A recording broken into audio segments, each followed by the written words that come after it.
Hello everyone, just wanted to share with you guys a design that I'm currently working on for another lab. It's pretty straightforward, just a 5 through 7 bridge and then 8 and 9 crowns. So the scan's already been done. We'll go to the model phase and I think, yeah, so I've got the margins marked already. We'll just dive right into designing. So it's loading, but I am recording this real time. There goes some periods where you don't hear much out of me. It's because I'm probably got nothing to say, but if we do run into any techniques that I would like to go in depth on, then hope you guys can get something out of it. Okay, this needs to go. Okay, so I already have the parameters set. We're going to go right into adjust morphology. And for this particular case, I wanted to share with you guys something that I do when I don't go for the basic anterior form or go into the tooth library. So for this one, we'll go Biogeneric. And I've already got these positioned where I want them. Started on this and then decided to go ahead and record it and post it for you guys. So the positioning, I like where the centrals are at. I'm just going to go back in a little bit and do some fine tuning.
Okay, so not the best proposal in the world, but we can live with it.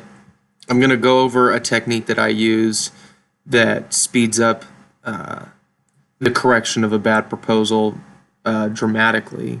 So we're definitely going to have to reposition these just because they're not where we had originally put them. The proposal adjusted them. Don't know why the software does, certain things such as that, but it's just one of the things you have to live with, especially with the larger anterior case. Can be quite confusing on the software. But I predict in the future we'll get better proposals. So lengthen that. Go back to the lower jaw, bring out the grid, and see where we're at. So we're going to remove this. Check the occlusal plane of the lower just to make sure everything's even. Check, reference these bicuspids. See where those line up. See where the first molars line up, and that's pretty damn close. So we're gonna go with this length on our centrals. Maybe rotate this one slightly, but not too much.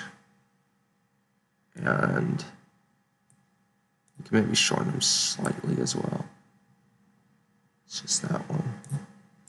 Okay, check the length. That's good. This lateral, the length isn't bad. Just gonna check the incisal. And that's not bad. We'll move on with that. But yeah, like I said, we're gonna start off with repositioning. So already a lot better just from those little minor adjustments. So this is just a trick that I use to speed up that process to get the crowns where you want them.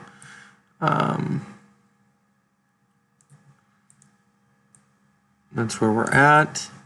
And what we're going to do is after we've repositioned, you want to position first and then go to biogeneric variation and get these crowns exactly where you want them. We'll go with this shape, and actually what we'll do is on this incisal where it's curved, we'll just flatten that out.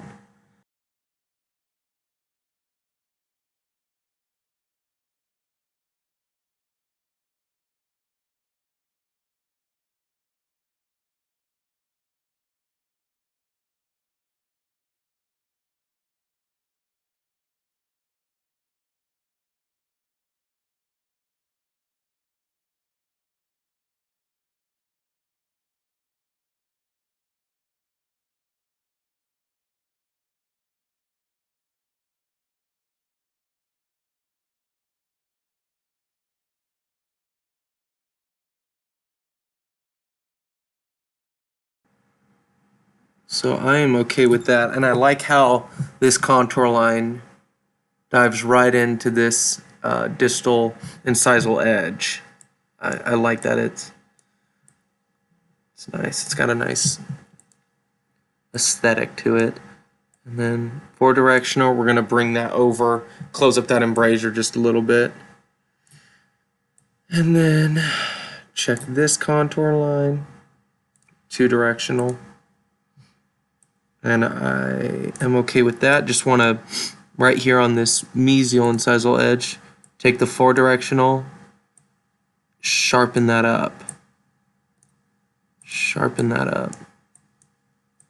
We don't want them so round like the computer has them. Bring it down from there, and that's better. That's the appearance I'm looking for in this particular case.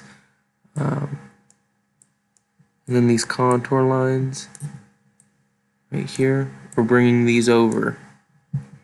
See what I did there? Bringing that over using the four directional.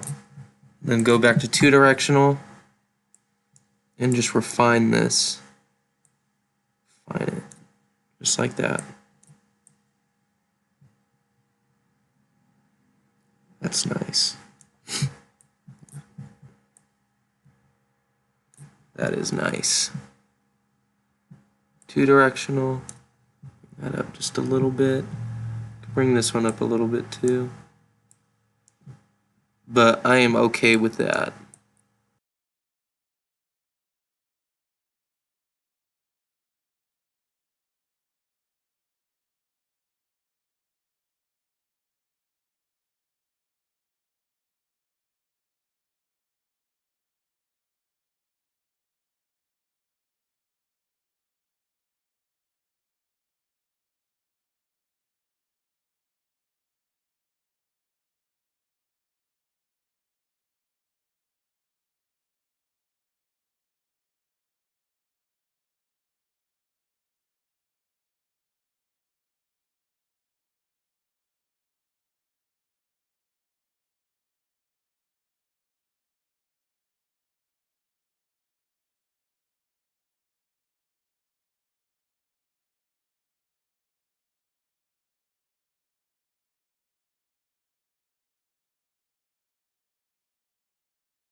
Okay, and we're connecting these contacts from the lingual.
Okay, so we definitely need to bring this distal aspect out.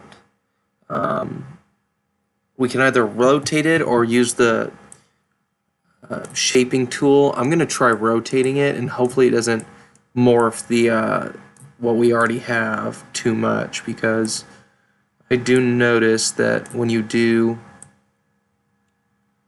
Okay, so far so good.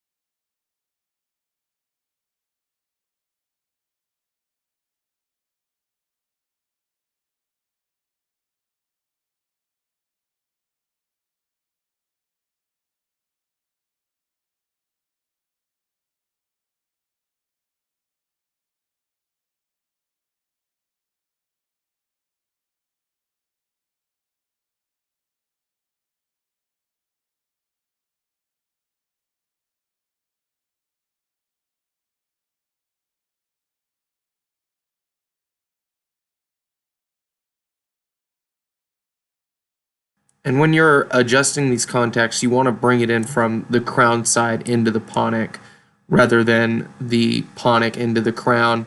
You move this over too far, you're going to hit the internal aspect of the crown, and you may run into trouble seating it after it's milled.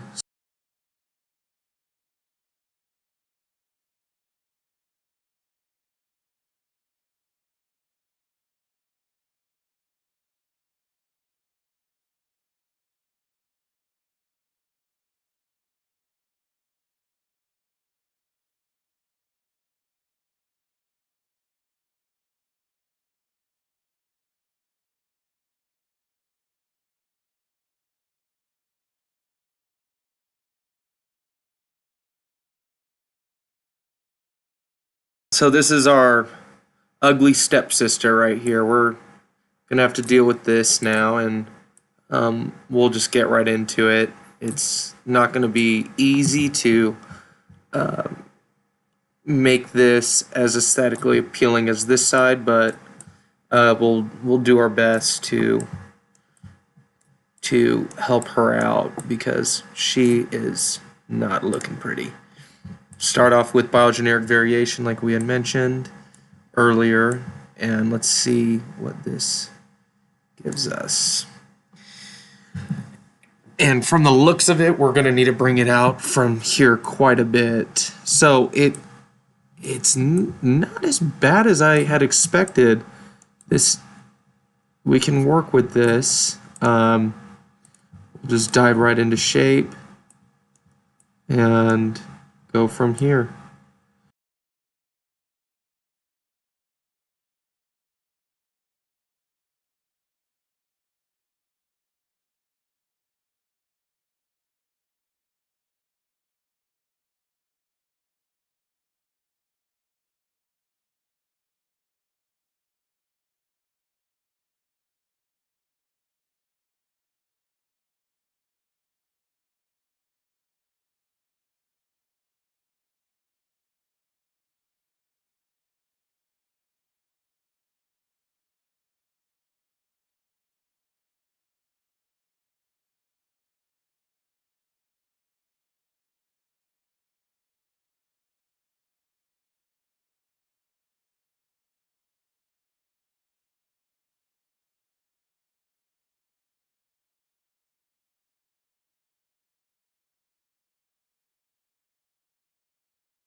For these contacts, what I like to do is when you get to them, which I usually do them last, just for draw of the crown, as well as ease of getting them in.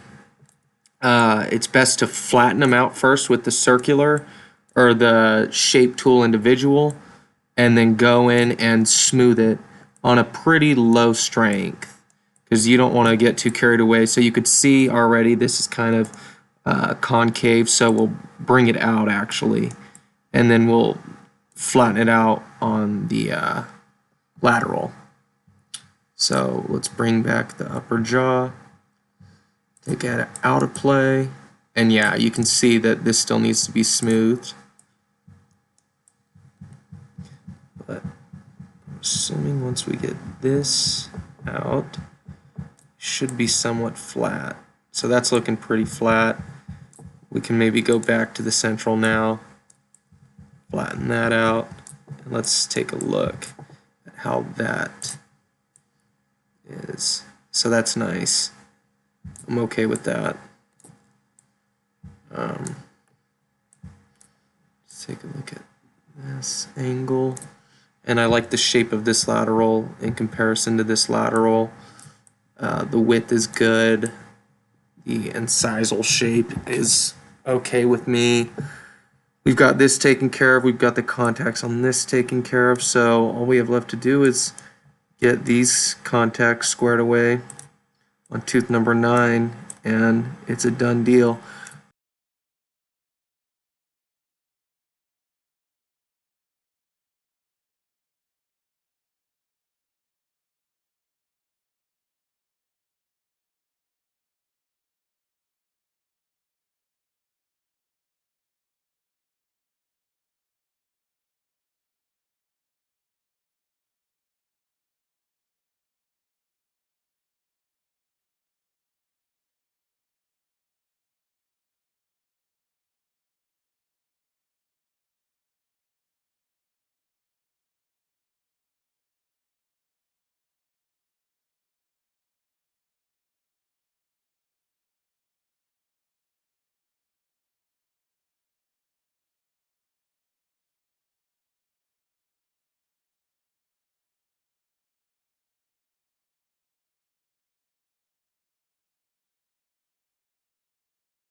So at this point, you're looking at the final result for this case. I like the design given with what we had to work with. I think it turned out wonderful. This bicuspid back here, it's obviously by no means ideal, but nothing really ever is ideal. You run into your obstacles with every case, but the techniques that I shared with you on this design, I hope that you guys can use them, and I look forward to hearing your guys' feedback. Thank you, and until next time.